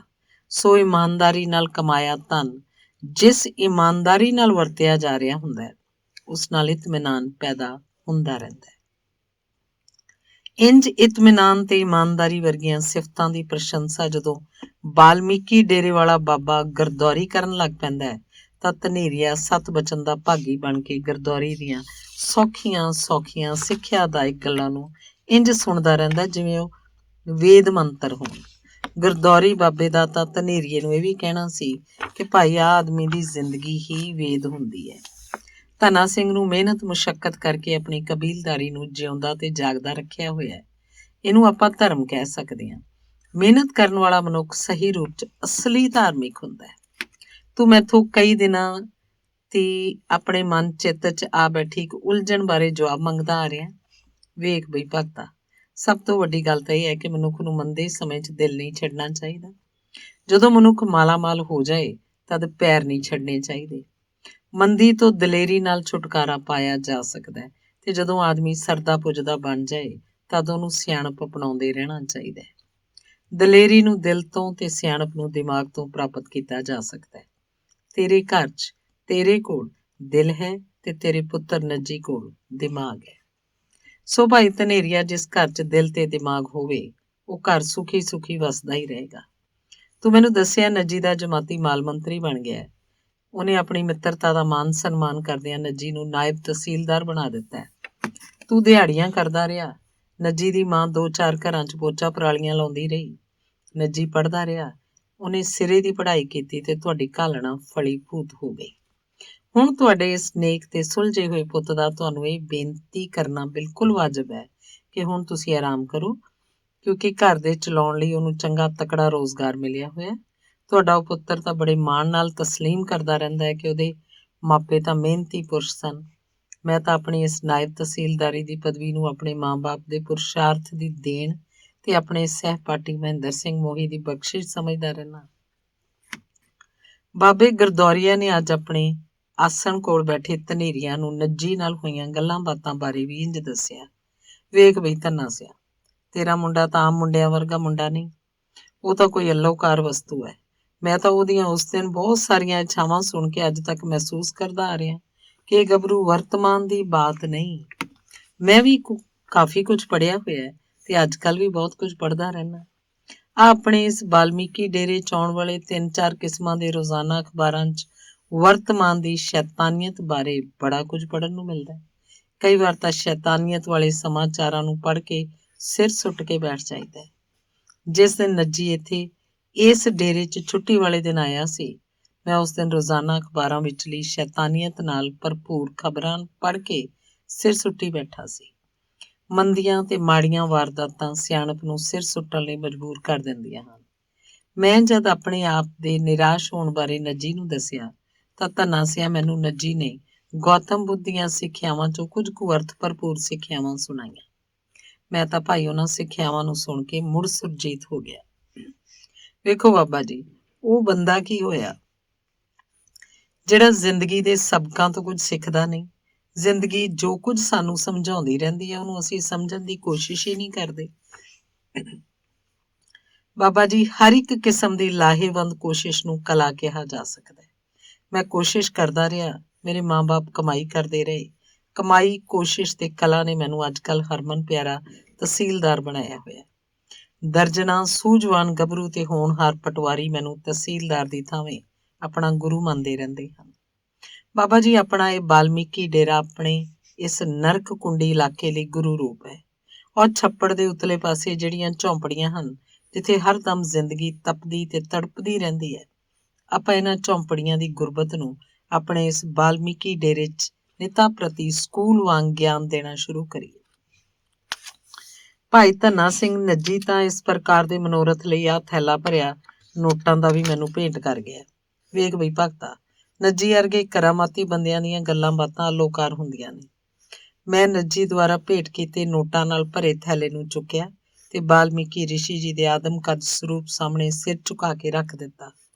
ਕੁਝ ਕੁ ਪਲਾਂ ਤੱਕ ਮੈਂ ਆਪਣੀਆਂ ਅੱਖਾਂ ਬੰਦ ਕਰਕੇ ਝੌਂਪੜੀਆਂ ਦੇ ਬੱਚਿਆਂ, ਵਿੱਦਿਆ, ਗਿਆਨ, ਗੁਣ ਤੇ ਕਰਮ ਧਰਮ ਬਾਰੇ ਸੋਚਦਾ ਰਿਹਾ। ਧੰਨਾ ਸਿਆ, ਜਿਉਂ-ਜਿਉਂ ਕੁਛ ਨਾ ਕੁਛ ਮੈਂ ਸੋਚਦਾ ਰਿਹਾ, ਤਿਉਂ ਮੇਰੇ ਅੰਦਰ ਇੱਕ ਚਾਨਣ ਜਿਹਾ ਪੈਦਾ ਹੋਣ ਲੱਗ ਪਿਆ। ਮੈਨੂੰ ਉਸ ਚਾਨਣ 'ਚੋਂ ਪੈਦਾ ਹੋਣ ਵਾਲੇ ਉਸ ਸਮੇਂ ਦੇ ਦਰਸ਼ਨ ਦੀਦਾਰ ਹੋਣ ਲੱਗ ਪਏ ਜਦੋਂ ਝੌਂਪੜੀਆਂ ਦੇ ਕੁਝ ਕੁ ਜਵਾਨ ਪੜ੍ਹ ਕੇ, ਲਿਖ ਕੇ, ਚੰਗੇ ਤਕੜੇ ਹੋਣਹਾਰ ਬਣ ਕੇ ਸਰਕਾਰੀ ਦਰਬਾਰੇ ਬਰਸਰੇ ਰੁਜ਼ਗਾਰ ਹੋ ਗਏ। ਆਪਣੇ ਇਸ ਬਾਲਮੀਕੀ ਡੇਰੇ 'ਚ ਮਹਾਜਣੀ ਵਿਚਾਰਾਂ ਦੀ ਆਮਦ ਤਾਂ ਹੁੰਦੀ ਨਹੀਂ। ਸੋ ਭਾਈ ਧੰਨਿਆ, ਨਿਰੰਜਨ ਸਿੰਘ ਖੁਰਮੀ ਦੀ ਮੈਂ ਤਾਂ ਸੈਂਕੜੇ ਵਰ੍ਹਿਆਂ ਤੱਕ ਖੈਰੀਅਤ ਮੰਗਦਾ ਤੇ ਤੇਰੇ ਅੱਗੇ ਮੇਰੀ ਬੇਨਤੀ ਹੈ ਕਿ ਤੂੰ ਆਪਣੇ ਇਸ ਬੇਧਿਆਨੇ ਬਾਲਮੀਕੀ ਡੇਰੇ ਵੱਲ ਧਿਆਨ ਦੇ। ਤੇਰੇ ਧਿਆਨ ਨਾਲ ਤੇ ਮੇਰੇ ਗਿਆਨ ਨਾਲ ਆਪਣੇ ਇਸ ਡੇਰੇ ਦੀ ਕਾਇਆ ਕਲਪ ਹੋ ਜਾਏਗੀ। ਧਨਾਸਿਆ ਇਹ ਗੱਲ ਤਾਂ ਬੜੀ ਸਾਫ਼ ਹੈ ਕਿ ਕਾਇਆ ਕਲਪ ਆਕਾਸ਼ੋਂ ਡਿੱਗਦੀ ਨਹੀਂ ਹੁੰਦੀ। ਕਾਇਆ ਕਲਪ ਨੂੰ ਤਾਂ ਪੈਦਾ ਕੀਤਾ ਜਾਂਦਾ ਹੈ। ਗ੍ਰੰਥ ਆਖਦੇ ਹਨ ਕਿ ਜ਼ਿੰਦਗੀ ਨੂੰ ਕੁਦਰਤ ਜਨਮ ਦਿੰਦੀ ਹੈ ਤੇ ਜ਼ਿੰਦਗੀ ਨੂੰ ਮਨੁੱਖ ਨੇ ਸਿਰ ਖੁਦ ਆਪ ਸੰਭਾਲਣਾ ਹੁੰਦਾ। ਆਨਾ ਫਿਰ ਆਪਾਂ ਮਿਲ ਜੁਲ ਕੇ ਮਹਾਰਿਸ਼ੀ ਬਾਲਮੀਕੀ ਤੋਂ ਆਸ਼ੀਰਵਾਦ ਪ੍ਰਾਪਤ ਕਰਕੇ ਝੌਂਪੜੀਆਂ ਦੀ ਬਾਲ ਪਨੀਰੀ ਦੀਆਂ ਜ਼ਿੰਦਗਾਨੀਆਂ ਦੀ ਸੰਭਾਲ ਕਰੀਏ। ਧਨਾਸਿਆਂ ਸੰਭਾਲ ਨੂੰ ਸੁੱਚੱਜ ਕਿਹਾ ਜਾ ਸਕਦਾ ਹੈ। ਸਹੀ ਕਥਨ ਹੈ, ਚੰਗੇ ਮਾਰਗ ਚੱਲਦਿਆਂ ਉਸਤਤ ਕਰੇ ਜਹਾਨ। ਕਮਾਲ ਦਾ ਗੱਭਰੂ ਹੈ ਨੱਜੀ। ਨੋਟਾਂ ਨਾਲ ਭਰੇ ਥੈਲੇ ਚਾਲੀਸ਼ਾਨ ਲਿਖਾਈ 'ਚ ਲਿਖਿਆ ਆਹ ਖੱਤ ਵੀ ਸੀ। ਬਾਬਾ ਗੁਰਦੁਆਰੀ ਸਾਹਿਬ, ਮੈਂ ਤੁਹਾਨੂੰ ਇਹ ਖੱਤ ਅੰਗਰੇਜ਼ੀ ਭਾਸ਼ਾ 'ਚ ਇਸ ਲਈ ਲਿਖ ਰਿਹਾ ਤਾਂ ਕਿ ਲੁਕਾਈ ਨੂੰ ਪਤਾ ਚੱਲ ਜਾਏ ਕਿ ਤੁਹਾਨੂੰ ਪੰਜਾਬੀ, ਹਿੰਦੀ ਤੇ ਸੰਸਕ੍ਰਿਤ ਭਾਸ਼ਾ ਤੋਂ ਬਿਨਾਂ ਅੰਗਰੇਜ਼ੀ ਭਾਸ਼ਾ ਵੀ ਆਉਂਦੀ ਹੈ। ਮੈਂ ਤਾਂ ਆਪਣੀ ਮਾਤ ਭਾਸ਼ਾ ਪੰਜਾਬੀ ਤੋਂ ਇੱਕ ਕਦਮ ਵੀ ਇੱਧਰ ਉੱਧਰ ਨਹੀਂ ਜਾਣਾ ਚਾਹੁੰਦਾ। ਬਾਬਾ ਜੀ, ਆਮ ਤੌਰ ਤੇ ਡੇਰਿਆਂ 'ਚ ਰਹਿਣ ਵਾਲੇ ਬਾਬਿਆਂ ਨੂੰ ਅਨਪੜ੍ਹ ਹੀ ਸਮਝਿਆ ਜਾਂਦਾ ਹੈ। ਮੈਂ ਤਾਂ ਤੁਹਾਡਾ ਉਸ ਸਮੇਂ ਤੋਂ ਮੁਰੀਦ ਹਾਂ ਜਦੋਂ ਤੁਸੀਂ ਮੈਨੂੰ ਪੰਜਾਬੀ ਦੇ ਰੋਜ਼ਾਨਾ ਅਖਬਾਰਾਂ ਦੇ ਸਪਤਾਹਿਕ ਅੰਕਾਂ ਵਿਚਲੇ ਮਹੱਤਵਪੂਰਨ ਲੇਖਾਂ ਦਾ ਚੰਗਾ ਤਕੜਾ ਬੰਡਲ ਦਿੱਤਾ ਸੀ। ਮੈਂ ਪੰਜਾਬੀ ਦੇ ਉਹਨਾਂ ਲੇਖਾਂ ਨੂੰ ਬੜੀ ਗੰਭੀਰਤਾ ਨਾਲ ਪੜ੍ਹਦਾ ਰਿਹਾ ਤੇ ਇਸ ਪ੍ਰਕਾਰ ਦੇ ਕਈ ਕਾਰਨਾਂ ਕਰਕੇ ਮੈਂ 10ਵੀਂ ਜਮਾਤ 'ਚੋਂ ਮੈਰਿਟ ਹਾਸਲ ਕਰਕੇ ਪਾਸ ਹੋਇਆ ਸੀ। ਬਾਬਾ ਜੀ, ਮੈਂ ਆਪਣੀ ਮੈਰਿਟ ਲੈ ਕੇ ਪਾਸ ਹੋਣ ਦੀ ਗੱਲ ਇਸ ਲਈ ਲਿਖ ਰਿਹਾ ਕਿਉਂਕਿ ਆਪਣੇ ਮੁਲਕ ਦੀ ਰਾਜਨੀਤੀ ਕਾਰਨ ਆਪਣਾ ਮੁਲਕ ਫੇਲ ਹੋ ਰਿਹਾ ਹੈ। ਮੇਰੇ ਲਈ ਮੇਰੇ ਮਾਪੇ ਦੇਵਤਾ ਤੁਲ ਹਨ। ਮੇਰੇ ਬਾਪ ਨੇ ਮੇਰੇ 10ਵੀਂ ਦੇ ਪਾਸ ਹੋਣ ਵੇਲੇ ਟੋਕਰਾ ਭਰਿਆ ਲੱਡੂਆਂ ਦਾ ਵੰਡਿਆ ਸੀ। ਆਹ ਪਾਸ ਫੇਲ ਹੋਣ ਵਾਲੀ ਗੱਲ ਪੜ੍ਹਾਈ ਨਾਲ ਹੀ ਨਹੀਂ ਸਗੋਂ ਜ਼ਿੰਦਗੀ ਨਾਲ ਵੀ ਜੁੜੀ ਹੋਈ ਹੁੰਦੀ ਹੈ। ਬਾਬਾ ਜੀ, ਆਪਣਾ ਮੁਲਕ ਸਖਤ ਤੋਂ ਸਖਤ ਮਿਹਨਤ ਕਰਨ ਮਗਰੋਂ ਵੀ ਫੇਲ ਕਿਉਂ ਹੋ ਰਿਹਾ? ਮੇਰਾ ਬਾਪ ਤੇ ਮੇਰੀ ਮਾਂ ਮਿਹਨਤ ਕਰਦੇ ਰਹੇ। ਮੈਨੂੰ ਆਪਣੇ ਮਾਂ-ਬਾਪ ਦੀ ਮਿਹਨਤ ਦੇ ਮੁੱਲ ਕਰਕੇ ਗਿਆਨ ਮਿਲਿਆ ਤੇ ਵੇਖੋ ਨਾ, ਇਸ ਕਰਕੇ ਇੱਕ ਮਜ਼ਦੂਰ ਦਾ ਮੁੰਡਾ ਅੱਜ ਨਾਇਬ ਤਹਿਸੀਲਦਾਰ ਬਣਿਆ ਬੈਠਾ ਹੈ। ਸੋ ਬਾਬਾ ਜੀ, ਗੱਲ ਮਿਹਨਤ ਦੇ ਮੁੱਲ ਨੂੰ ਜਾਣ ਲੈਣ ਦੀ ਹੈ। ਆਪਣੇ ਇਸ ਮੁਲਕ 'ਚ ਮਿਹਨਤੀ ਮਰਦੇ ਰਹਿੰਦੇ ਹਨ। ਸਰਮਾਏਦਾਰਾਂ ਦੀਆਂ ਮਹਿਫਿਲਾਂ ਸਜਦੀਆਂ ਰਹਿੰਦੀਆਂ ਹਨ। ਆਪਣੇ ਛੱਪੜ ਉਤਲੀਆਂ ਝੌਂਪੜੀਆਂ ਦਾ ਪਹਿਲਾਂ ਨਾਲ ਮੁਕਾਬਲਾ ਕਰਕੇ ਤਾਂ ਵੇਖਣਾ। ਭਾਈ ਧਨਾਸਿਆਂ, ਤੇਰੇ ਪੁੱਤ ਦੁਆਰਾ ਲਿਖਿਆ ਖੱਤ ਤਾਂ ਉਪਨਿਸ਼ਦ ਵਰਗਾ ਹੈ। ਨੱਜੀ ਨੇ ਆਪਣੇ ਇਸ ਖੱਤ ਵਿੱਚ ਅਗਾਂਹ ਲਿਖਿਆ ਕਿ ਆਪਣੇ ਲਈ ਤਾਂ ਹਰ ਕੋਈ ਜਿਉਂਦਾ ਹੈ, ਕਦੇ ਉਹਨੇ ਕਿਸੇ ਹੋਰ ਨੂੰ ਜਿਉਣ ਜੋਗਾ ਬਣਾਉਣ ਲਈ ਵੀ ਕੁਝ ਕੀਤਾ। ਧਨਾਸਿਆਂ ਇੱਕ ਖੱਤ ਨਹੀਂ, ਇਹ ਤਾਂ ਇੱਕ ਨਿੱਕੀ ਜਿਹੀ ਕਿਤਾਬ ਹੈ।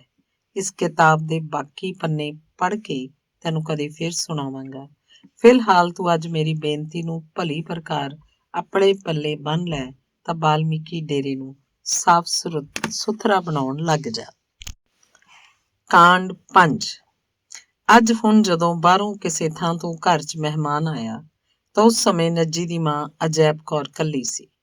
ਬਾਹਰੋਂ ਆਉਣ ਵਾਲੇ ਭਲੇ ਪੁਰਸ਼ ਨੇ ਘਰ 'ਚ ਪੈਰ ਰੱਖਣ ਸਾਰ ਮਾਈ ਦੇ ਪੈਰਾਂ ਤੇ ਸਿਰ ਰੱਖ ਕੇ ਆਖਿਆ, ਭੈਣੇ, ਮੈਂ ਜਦੋਂ ਪਿੰਡ ਤੋਂ ਤੁਰਿਆ ਸੀ ਤਦ ਮੈਂ ਇਹ ਧਾਰ ਕੇ ਤੁਰਿਆ ਸੀ ਕਿ ਚੰਗਾ ਹੋਵੇ ਮੈਨੂੰ ਭੈਣ ਇਕੱਲੇ ਨੂੰ ਮਿਲੇ।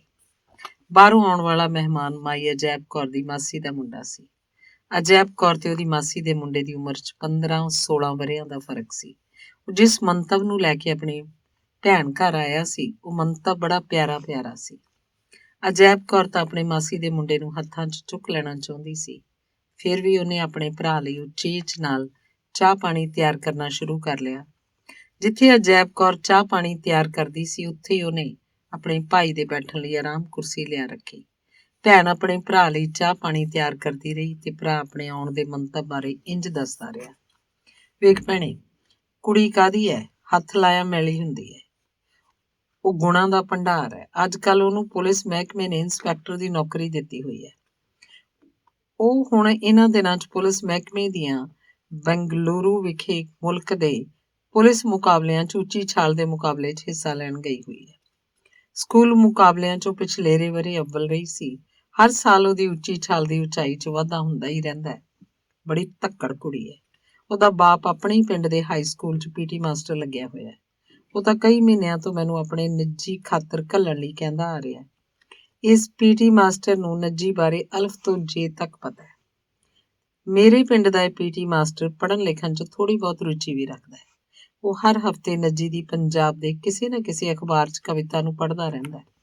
ਉਹ ਤਾਂ ਨੱਜੀ ਤੇ ਚੰਗਾ ਵਾਰ ਆਪਣੀ ਧੀ ਲਈ ਹੋਰ ਕਿਤੇ ਸਮਝਦਾ ਹੀ ਨਹੀਂ। ਭੈਣੇ ਮੇਰੀਏ, ਇਸ ਕੁੜੀ ਨੇ ਛੇਤੀ ਡੀਐਸਪੀ ਬਣ ਜਾਣਾ। ਪੀਟੀ ਮਾਸਟਰ ਨੇ ਤਾਂ ਕਈ ਵਾਰ ਆਪਣੀ ਧੀ ਨੂੰ ਨੱਜੀ ਦੀਆਂ ਅਖਬਾਰਾਂ 'ਚ ਛਪੀਆਂ ਕਵਿਤਾਵਾਂ ਪੜ੍ਹਨ ਲਈ ਦਿੱਤੀਆਂ। ਇਸ ਕੁੜੀ ਦਾ ਨਾਮ ਬਲਬੀਰ ਹੈ। ਬਲਬੀਰ ਵੀ ਨਿਰੰਜਨ ਸਿੰਘ ਖੁਰਮੀ ਨੂੰ ਚੰਗੀ ਤਰ੍ਹਾਂ ਸਮਝਦੀ ਹੈ। ਮੇਰਾ ਭੈਣੇ, ਤੈਨੂੰ ਕੱਲੀ ਨੂੰ ਮਿਲਣ ਦਾ ਮਤਲਬ ਸੀ ਕਿ ਮੈਂ ਪਹਿਲਾਂ ਤੇਰੇ ਨਾਲ ਇਸ ਕਾਰਜ ਬਾਰੇ ਗੱਲ ਕਰਾਂ, ਫਿਰ ਤੂੰ ਗਾਂ ਧੰਨਾ ਸਿੰਘ ਹੋਰਾਂ ਕੋਲ ਗੱਲ ਚਲਾਈ। ਵੇਖਦਾ ਭੈਣੇ, ਗੱਲ ਕੱਥ ਦੀ ਵੀ ਤਾਂ ਕੋਈ ਮਰਿਆਦਾ ਹੁੰਦੀ ਹੈ। ਮੈਂ ਤਾਂ ਉਸ ਮਰਿਆਦਾ ਅਨੁਸਾਰ ਹੀ ਆਪਣੀ ਮਾਂ ਨਾਲ ਸਾਰੀ ਵਿਉਂਤ ਬਣਾ ਕੇ ਤੁਹਾਡੇ ਵੱਲ ਆਇਆ। ਆਪਣੇ ਘਰ ਆਏ ਆਪਣੇ ਮਾਸੀ ਦੇ ਮੁੰਡੇ ਦੀਆਂ ਸਾਊ ਸਾਊ ਜਿਹੀਆਂ ਗੱਲਾਂ ਸੁਣ ਕੇ ਮਾਈ ਅਜੈਬ ਕੌਰ ਕਹਿਣ ਲੱਗੀ, ਵੇਖ ਭਾਈ ਕੌਰਿਆ, ਸਾਡਾ ਨੱਜੀ ਤਾਂ ਸਾਡਾ ਸਰਵਣ ਪੁੱਤ ਹੈ। ਜਦੋਂ ਦਾ ਇਹ ਤਹਿਸੀਲਦਾਰ ਬਣਿਆ ਉਸ ਦਿਨ ਤੋਂ ਹੀ ਇਹਨੇ ਆਪਣੀ ਸਾਰੀ ਦੀ ਸਾਰੀ ਤਨਖਾਹ ਮੇਰੇ ਪੱਲੇ ਪਾਉਣੀ ਸ਼ੁਰੂ ਕੀਤੀ ਹੋਈ ਹੈ। ਹੁਣ ਫੇਰ ਭਲਾ ਜਦ ਸਾਡੇ ਘਰ 'ਚ ਆਈ ਚਲਾਈ ਚੱਲਦੀ ਹੈ, ਫਿਰ ਅਸੀਂ ਹੋਰ ਕੀ ਲੈਣਾ। ਆਪਣੇ ਘਰ ਤੋਂ ਕੋਈ ਕੋਹ ਦੀ ਵਿੱਥ ਤੇ ਪੁਰਾਣੇ ਸਮੇਂ ਦਾ ਕੱਸੀ ਕੋਲ ਬਾਲਮੀਕੀ ਡੇਰਾ ਹੈ। ਕਟਾਵੱਡੀ ਵੇਲੇ ਉਸ ਡੇਰੇ ਦਾ ਬੁਰਾ ਹਾਲ ਹੋ ਗਿਆ। ਲੋਕਾਂ ਨੇ ਡੇਰੇ ਨੂੰ ਲਾਵਾਰਸ ਸਮਝ ਕੇ ਬਰਬਾਦ ਕਰਨਾ ਸ਼ੁਰੂ ਕਰਤਾ। ਦਰ ਦਰਵਾਜ਼ੇ ਖਿੜਕੀਆਂ ਲਾਹ ਕੇ ਲੈ ਗਏ। ਅੱਜ ਕੱਲ੍ਹ ਉੱਥੇ ਇੱਕ ਭਲਾ ਪੁਰਸ਼ ਗੁਰਦੌਰੀ ਬਾਬਾ ਟਿਕਿਆ ਹੋਇਆ। ਨੱਜੀ ਦੀ ਵਿਉਂਤ ਅਨੁਸਾਰ ਬਾਲਮੀਕੀ ਡੇਰੇ ਦੀ ਪੂਰੀ ਹਾਲਤ ਨੂੰ ਸੁਧਾਰਿਆ ਜਾਣ ਲੱਗ ਪਿਆ। ਡੇਰੇ ਦੇ ਥੇ ਬਣੇ ਕਮਰਿਆਂ ਦੀਆਂ ਡਬਲੀ ਇੱਟਾਂ ਇਕੱਠੀਆਂ ਕੀਤੀਆਂ ਜਾ ਰਹੀਆਂ ਨੇ। ਇਹਨਾਂ ਇੱਟਾਂ ਦੀ ਸਾਫ਼ ਸਫਾਈ ਕਰਕੇ ਲੰਮੇ ਲੰਮੇ ਸੀਮੈਂਟ ਦੇ ਬੈਂਚ ਬਣਾਏ ਜਾਣਗੇ। ਆ ਨੱਜੀ ਦਾ ਬਾਪ ਵੀ ਪਿਛਲੇ ਮਹੀਨੇ ਤੋਂ ਇੱਥੇ ਬਾਲਮੀਕੀ ਡੇਰੇ ਦੇ ਇਸ ਕੰਮ ਤੇ ਹੀ ਲੱਗਾ ਹੋਇਆ। ਨੱਜੀ ਤਾਂ ਆਪਣੇ ਬਾਪ ਨੂੰ ਇਹ ਆਖਦਾ ਰਹਿੰਦਾ ਹੈ, ਮੇਰੇ ਪੂਜਨੀਕ ਪਿਤਾ ਜੀ, ਆ ਜ਼ਿੰਦਗੀ ਦੀ ਦੀਨ ਇਮਾਨ ਹੁੰਦੀ ਹੈ, ਬਾਕੀ ਦੀਆਂ ਗੱਲਾਂ ਤਾਂ ਪਖੰਡ ਹੁੰਦੀਆਂ। ਹਾਂ ਭਾਈ ਕੌਰਿਆ, ਨੱਜੀ ਨੇ ਤਾਂ ਹੁਣ ਬਾਬੇ ਗੁਰਦੌਰੀ ਨਾਲ ਸਲਾਹ ਮਸ਼ਵਰਾ ਕਰਕੇ ਬਾਲਮੀਕੀ ਡੇਰੇ ਨੂੰ ਮੁੜ ਸੁਰਜੀਤ ਕਰਨ ਦੀ ਵਿਉਂਤ ਬਣਾਈ ਹੋਈ ਆ। ਜਿਵੇਂ ਤੂੰ ਜਿਸ ਕੁੜੀ ਲਈ ਨੱਜੀ ਨੂੰ ਵੇਖਣ ਆਇਆ, ਉਹ ਕੁੜੀ ਤੇਰੇ ਦੱਸਣ ਮੁਤਾਬਕ ਖੇਡਾਂ 'ਚ ਪੂਰੇ ਦਰਜੇ ਦੀ ਹੈ, ਉਵੇਂ ਨੱਜੀ ਪੜ੍ਹਾਈ 'ਚ ਪੂਰੇ ਦਰਜੇ ਦਾ ਹੈ। ਆ ਕੁਝ ਮਹੀਨੇ ਪਹਿਲਾਂ ਮੈਨੂੰ ਦੱਸਦਾ ਸੀ, ਬੇਬੇ ਮੈਂ 16ਵੀਂ ਪਾਸ ਕੀਤੀ ਆ। ਭਾਈ ਕੌਰਿਆ, ਨੱਜੀ ਤਾਂ ਮੈਨੂੰ ਕਿਸੇ ਵੇਲੇ ਦਾ ਫਕੀਰ ਲੱਗਦਾ। ਆਕੜ ਫਾਕੜ ਤਾਂ ਤੋਂ ਮੇਰਾ ਨੱਜੀ ਤਾਂ ਕੋਹਾਂ ਦੂਰ ਖੜਾ ਹੈ। ਕਾਂਡ 6ਵਾਂ। ਸਮੇਂ ਦੀ ਤੋਰ ਨੂੰ ਮਹਿਸੂਸ ਕਰਨ ਵਾਲੀ ਭਾਵਨਾ ਸੂਰਜ ਨੂੰ ਸਲਾਮ ਕਰਦੀ ਰਹਿੰਦੀ ਹੈ। ਧਰਤੀ, ਸੂਰਜ, ਸਮਾਂ, ਸਮਾਜ ਤੇ ਸਿਆਸਤ ਸਾਡੇ ਇਸ ਸੰਸਾਰ ਦੇ ਅਜਿਹੇ ਅਹਿਮ ਅੰਗ ਹਨ ਜਿਨ੍ਹਾਂ ਦੀ ਅਹਿਮੀਅਤ ਤੋਂ ਅਣਜਾਣ ਇਤਿਹਾਸ ਦੀਆਂ ਅੱਖਾਂ 'ਚ ਚਾਨਣ ਨਹੀਂ ਰਹਿੰਦਾ। ਹਰ ਇੱਕ ਦਿਨ ਕਿਸੇ ਨਾ ਕਿਸੇ ਇਤਿਹਾਸ ਦੀ ਕੋਈ ਨਾ ਕੋਈ ਸਤਰ ਬਣਦਾ ਹੀ ਰਹਿੰਦਾ ਹੈ। ਅੱਜ ਦਾ ਇਹ ਦਿਨ, ਜਿਸ ਵੇਲੇ ਜ਼ਿਲ੍ਹੇ ਦੇ ਹੈੱਡਕੁਆਟਰ ਵਿਖੇ ਸੂਬੇ ਦੇ ਮਾਲ ਵਿਭਾਗ ਦੇ ਹਰ ਵਰਗ ਦੇ ਕਰਮਚਾਰੀ ਲਗਾਤਾਰ ਇਕੱਠੇ ਹੋ ਰਹੇ ਸਨ, ਇਤਿਹਾਸ ਬਣ ਰਿਹਾ ਸੀ। ਇਲਾਕੇ ਦੀਆਂ ਨੌਜਵਾਨ ਸਭਾਵਾਂ ਤੇ ਪਿੰਡਾਂ ਦੀਆਂ ਪੰਚਾਇਤਾਂ ਮੁੜ ਕੇ ਦੂਜੀ ਵਾਰ ਮਹਿੰਦਰ ਸਿੰਘ ਮੋਹੀ ਨੂੰ ਆਉਣ ਵਾਲੀਆਂ ਚੋਣਾਂ 'ਚ ਆਪਣਾ ਉਮੀਦਵਾਰ ਬਣਾਉਣਾ ਚਾਹੁੰਦੀਆਂ ਸੀ। ਮੋਹੀ ਨੂੰ ਮੁੜ ਕੇ ਚੋਣਾਂ 'ਚ ਖੜੇ ਕਰਨ ਵਾਲਿਆਂ ਤੱਕ ਇਹ ਗੱਲ ਪੁੱਜ ਚੁੱਕੀ ਸੀ ਕਿ ਮੋਹੀ ਕਿਸੇ ਵੀ ਕੀਮਤ ਤੇ ਚੋਣ ਲੜਨ ਲਈ ਤਿਆਰ ਨਹੀਂ ਹੋ ਰਿਹਾ। ਆਪਣੇ ਮੰਤਰੀ ਪਦ ਦੇ ਪਿਛਲੇ 5 ਵਰ੍ਹਿਆਂ 'ਚ ਮਹਿੰਦਰ ਸਿੰਘ ਮੋਹੀ ਆਪਣੀ ਸੁਹਿਰਦਤਾ, ਸਿਆਣਪ, ਸੰਜੀਦਗੀ, ਸੰਜਮ, ਸਪਸ਼ਟਤਾ ਕਾਰਨ ਸਿਰੇ ਦੀ ਅਪਣੱਤ ਹਾਸਲ ਕਰ ਚੁੱਕਾ ਸੀ। ਉਹਦਾ ਮਾਲ ਵਿਭਾਗ ਤਾਂ ਉਹਨੂੰ ਆਪਣਾ ਨਿੱਜੀ ਮਿੱਤਰ ਹੀ ਸਮਝਦਾ ਆ ਰਿਹਾ ਸੀ। ਮੋਹੀ ਤਾਂ ਇਸ ਪ੍ਰਕਾਰ ਦੇ ਇਕੱਠ ਕਰਨ ਦੇ ਹੱਕ 'ਚ ਵੀ ਨਹੀਂ ਸੀ। ਉਹਦਾ ਕਹਿਣਾ ਸੀ ਕਿ ਹਜ਼ਾਰਾਂ ਬੰਦਿਆਂ ਦੇ ਆਉਣ ਜਾਣ ਤੇ ਲੱਖਾਂ ਰੁਪਇਆਂ ਦਾ ਖਰਚਾ ਹੋਏਗਾ। ਇਹਨਾਂ 10-15 ਲੱਖਾਂ ਨਾਲ 10-15 ਪਿੰਡਾਂ 'ਚ 10-15 ਲਾਇਬ੍ਰੇਰੀਆਂ ਖੋਲ੍ਹੀਆਂ ਜਾ ਸਕਦੀਆਂ। ਇੱਕ ਪਿੰਡ ਜੇ ਇੱਕ ਦਿਨ 'ਚ ਇੱਥੇ ਇਸ ਇਕੱਠ 'ਚ 5000 ਖਰਚ ਕਰਕੇ ਆਉਂਦਾ ਹੈ ਤਾਂ ਉਹਦਾ ਕੀ ਲਾਭ ਹੋਏਗਾ, ਜਦ ਕਿ ਮੈਂ ਤਾਂ ਚੋਣ ਲੜਨੀ ਹੀ ਨਹੀਂ। 5000 ਨਾਲ 10 ਕਿਸਮਾਂ ਦੇ ਸਾਲ ਭਰ ਲਈ ਰੋਜ਼ਾਨਾ ਅਖਬਾਰ ਪਿੰਡ 'ਚ ਆ ਸਕਦੇ ਆ। ਮਹਿੰਦਰ ਸਿੰਘ ਮੋਹੀ ਤਾਂ ਇਸ ਪ੍ਰਕਾਰ ਦੀਆਂ ਸੈਂਕੜੇ ਯਥਾਰਥਵਾਦੀ ਹੋਣੀਆਂ ਨੂੰ ਹਕੀਕਤ ਵਾਂਗ ਆਪਣੇ ਸਿਆਸੀ ਕਾਰਜਕਾਲ ਸਮੇਂ ਤੋਂ ਸਵੀਕਾਰ ਕਰਦਾ ਆ ਰਿਹਾ ਸੀ।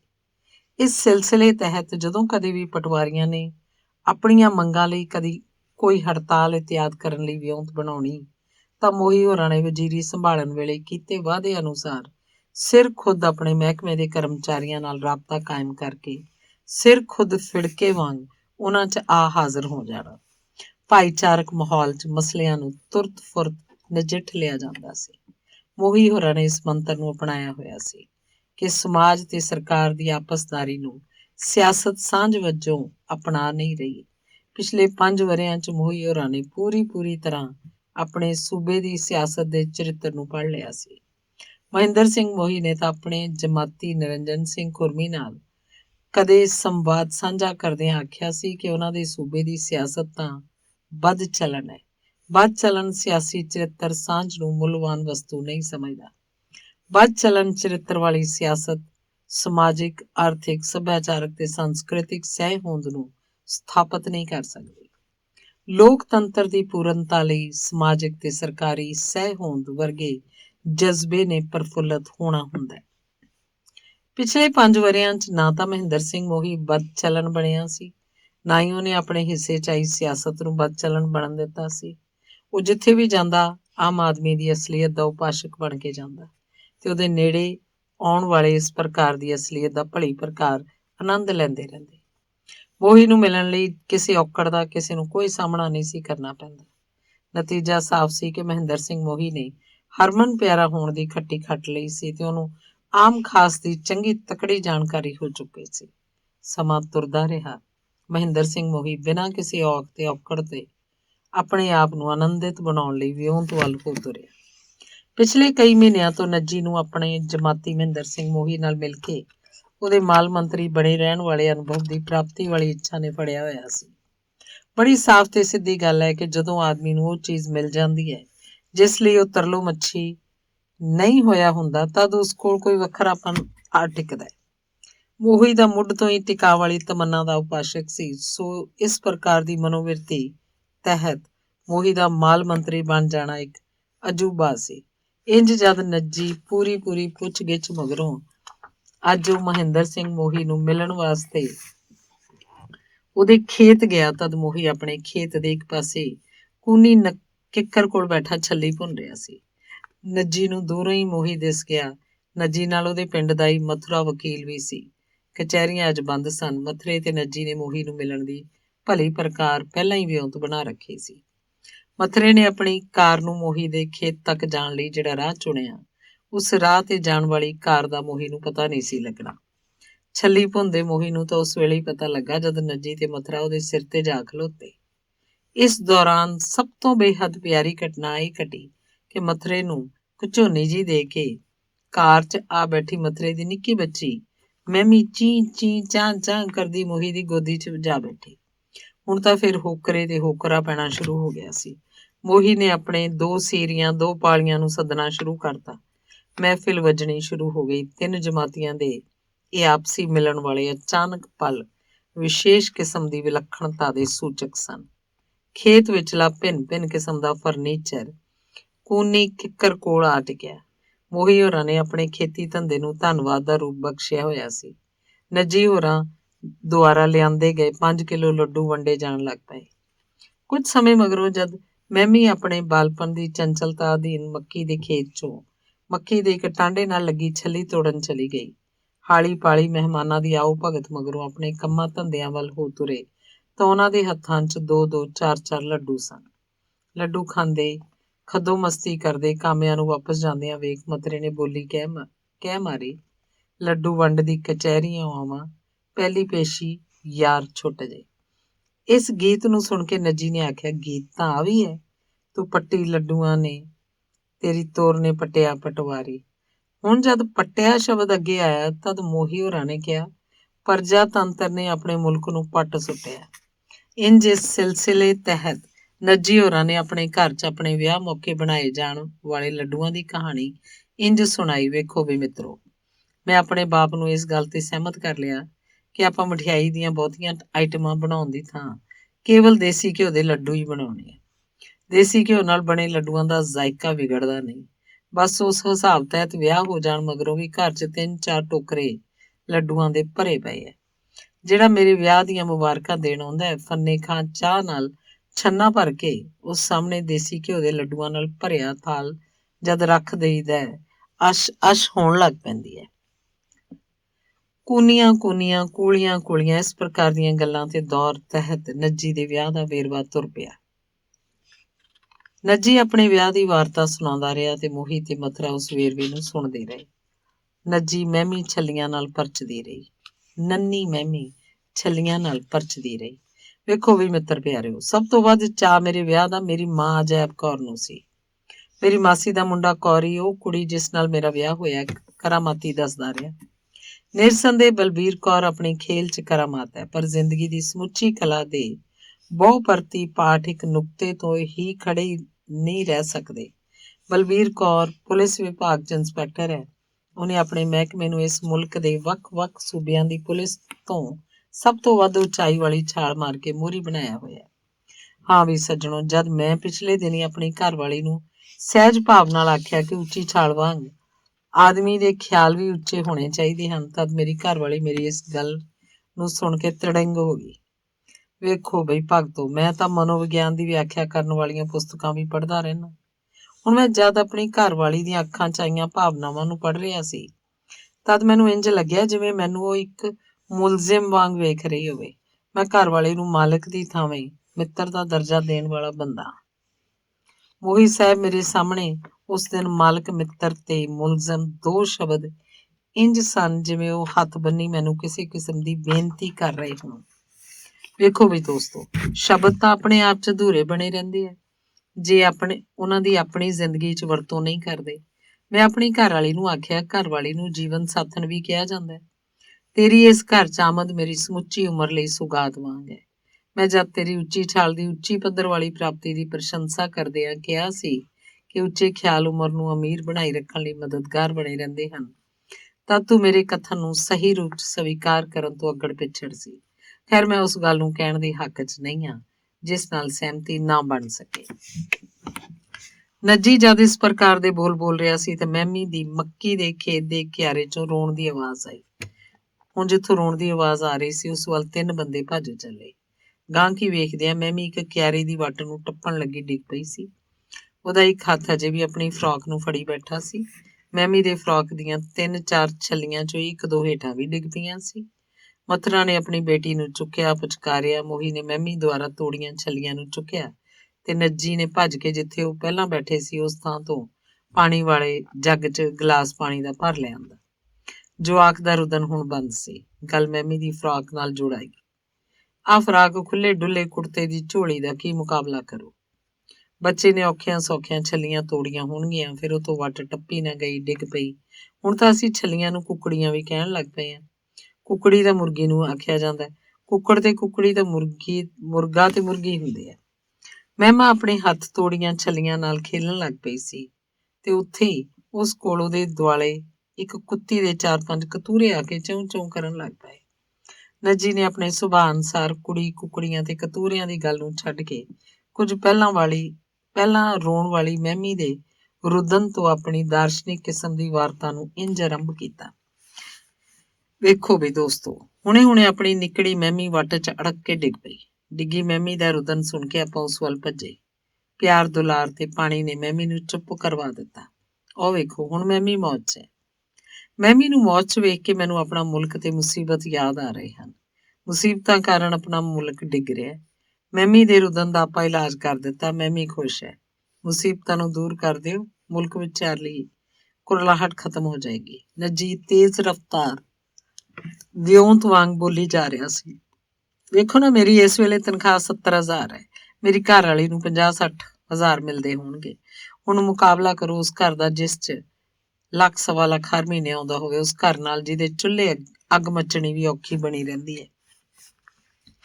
ਗੱਲ ਬੜੀ ਸਾਫ਼ ਹੈ। ਸੁਚੱਜੀਆਂ ਨੀਤੀਆਂ ਨਾਲ ਮੁਲਕ ਸੁਚੱਜਾ ਬਣਿਆ ਰਹੇਗਾ। ਕੁਚੱਜੀ ਵਿਉਂਤਬੰਦੀ ਕੁਚੱਜ ਪੈਦਾ ਕਰਦੀ ਰਹੇਗੀ। ਮਹਿੰਦਰ ਸਿੰਘ ਮੋਹੀ ਨੇ ਆਪਣੇ ਹਮਜਮਾਤੀ ਨੱਜੀ ਦੀ ਉੱਚ ਪੱਧਰੀ ਦਾਨਿਸ਼ਮੰਦੀ ਨਾਲ ਸੰਬੰਧਿਤ ਵਾਰਤਾ ਸਾਹਮਣੇ ਸਿਰ ਝੁਕਾਉਂਦਿਆਂ ਆਖਿਆ, ਨੱਜੀ, ਤੂੰ ਹੁਣ ਇਹਨਾਂ ਗੱਲਾਂ ਨੂੰ ਛੱਡ ਦੇ ਤੇ ਆਪਣੇ ਸਮੇਂ ਦੀ ਚੌਥੀ ਜਮਾਤ ਦੇ ਸੀਟੂ, ਕੁਤਰੇ, ਕੋਸੀ ਤੇ ਗੁਰਲੀ ਕੋਲ ਚੱਲ। ਸੀਟੂ ਕੋਲ ਸਿਰਫ ਹੁਰਲ ਹੁੰਦੀ ਸੀ। ਉਹਦੀ ਹੁਰਲ ਆਪਾਂ ਸਾਰਿਆਂ ਨੂੰ ਕਿੰਨੀ ਚੰਗੀ ਲੱਗਦੀ ਸੀ। ਬਸ ਹੁਣ ਤੂੰ ਸੀਟੂ ਦੀ ਉਸ ਹੁਰਲ ਨੂੰ ਭੁਲਾ ਕੇ ਆਪਣੇ ਮੁਲਕ ਦੀ ਵਰਤਮਾਨ ਸਿਆਸਤ ਤੱਕ ਆ ਜਾ। ਇਹ ਵੀ ਤਾਂ ਇੱਕ ਕਿਸਮ ਦੀ ਸੀਟੂ ਵਰਗੀ ਹੁਰਲ ਹੀ ਹੈ। ਕਿਉਂ ਬਈ ਮਥਰੇ, ਤੈਨੂੰ ਆਪਣੀ ਜਮਾਤ ਦਾ ਕੁਤਰੀ ਤਾਂ ਭਲੀ ਭਾਂਤ ਚੇਤੇ ਹੋਏਗਾ। ਉਹ ਤਾਂ ਸ਼ਾਇਦ ਤੇਰਾ ਗੁਆਂਢੀ ਵੀ ਸੀ। ਕੁਤਰੇ ਦੀਆਂ ਘੁਣਤਰਬਾਜ਼ੀਆਂ ਕਿੰਨੀਆਂ ਰੰਗ ਬਿਰੰਗੀਆਂ ਹੁੰਦੀਆਂ ਸੀ। ਆਪਣੇ ਸਾਰਿਆਂ ਨੂੰ ਉਹ ਘੁਣਤਰਬਾਜ਼ੀਆਂ ਸੁਆਦਲੀਆਂ ਲੱਗਦੀਆਂ ਰਹਿੰਦੀਆਂ ਸੀ। ਬਸ ਆਪਣੇ ਮੁਲਕ ਦੇ ਬਹੁਤ ਸਾਰੇ ਸਿਆਸਤਦਾਨ ਵੀ ਘੁਣਤਰਬਾਜ਼ ਹੀ ਹੈ। ਉਹ ਘੁਣਤਰਬਾਜੀ ਦੀ ਖੇਡ ਖੇਡੀ ਜਾ ਰਿਹਾ ਤੇ ਪ੍ਰਜਾਤੰਤਰ ਪ੍ਰਸੰਨ ਚਿੱਤ ਹੈ। ਇਸ ਵਿਚਕਾਰ ਮਥੁਰੇ ਨੇ ਕੋਸੀ ਬਾਰੇ ਕਹਿਣਾ ਸ਼ੁਰੂ ਕਰ ਦਿੱਤਾ। ਹਾਂ ਬਈ, ਕੋਸੀ ਵੀ ਝੂਠ ਨੂੰ ਕਰਾਮਾਤੀ ਬਣਾਉਣ ਵਾਲਾ ਚਮਕਦਾਰ ਵਿਦਿਆਰਥੀ ਸੀ। ਉਹਦੇ ਝੂਠ ਦੇ ਕਿਸੇ ਵੀ ਸਿਰੇ ਨੂੰ ਫੜਨਾ ਔਖਾ ਬਣਿਆ ਰਹਿੰਦਾ ਸੀ। ਉਹ ਆਪਣੇ ਝੂਠ ਨੂੰ ਚਮਕੀਲਾ ਬਣਾਉਣ 'ਚ ਮਾਹਰ ਸੀ। ਇਸ ਪ੍ਰਕਾਰ ਦੀਆਂ ਆਪਣੇ ਸਕੂਲ ਸਮੇਂ ਦੀਆਂ ਤੇ ਆਪਣੇ ਜਮਾਤੀਆਂ ਦੀਆਂ ਚੱਕਰਵਿਧੀਆਂ ਬਾਤਾਂ ਨੂੰ ਵਰਤਮਾਨ ਸਿਆਸਤ ਨੇ ਵੀ ਆਪਣੇ ਮਕਸਦ ਲਈ ਮਕਬੂਲ ਸਮਝਿਆ ਹੋਇਆ। ਨੱਜੀ ਦੀ ਇੱਛਾ ਸੀ ਕਿ ਉਹ ਮੁਲਕ, ਮੁਸੀਬਤ ਤੇ ਮਕਬੂਲੀਅਤ ਵਰਗੇ ਸ਼ਬਦਾਂ ਨੂੰ ਇੱਕ ਇੱਕ ਕਰਕੇ ਉਹਨਾਂ ਦੀ ਵਿਆਖਿਆ ਕਰੇ, ਪਰ ਨੱਜੀ ਨੂੰ ਸੀਟੂ, ਕੁਤਰੇ ਤੇ ਕੋਸੀ ਵਾਂਗ ਗੁਰਲੀ ਗਾਂ ਟੱਪਣ ਨਹੀਂ ਦੇ ਰਿਹਾ ਸੀ। ਗੁਰਲੀ ਆਪਣੇ ਆਪ ਨੂੰ ਆਪਣੀ ਜਮਾਤ ਦਾ ਜਥੇਦਾਰ ਸਮਝਦਾ ਹੋਇਆ ਆਪਣੇ ਜਮਾਤੀਆਂ ਨੂੰ ਕਈ ਕਿਸਮਾਂ ਦੇ ਲਾਲਚ ਦਾ ਲਾਲਚੀ ਬਣਾਈ ਰੱਖਦਾ ਸੀ। ਹਰ ਰੋਜ਼ ਉਹ ਆਪਣੇ ਸਕੂਲ ਦੀ ਸਧਾਰਨ ਜੀ ਜਾਨਕੀ ਦੀ ਕੈਂਟੀਨ 'ਚੋਂ ਕੁਛ ਨਾ ਕੁਛ ਕਿਸੇ ਨਾ ਕਿਸੇ ਨੂੰ ਖੁਆ ਕੇ ਆਪਣੇ ਅਧੀਨ ਬਣਾਈ ਰੱਖਣ 'ਚ ਮਾਹਰ ਸੀ। ਉਹਦੀ ਇਸ ਪ੍ਰਕਾਰ ਦੀ ਮੁਹਾਰਤ ਦਾ ਸਿਲਸਿਲਾ ਆਪਣੇ ਇਸ ਮੁਲਕ ਦੀ ਸਿਆਸਤ ਨੇ ਵੀ ਅਪਣਾਇਆ ਹੋਇਆ।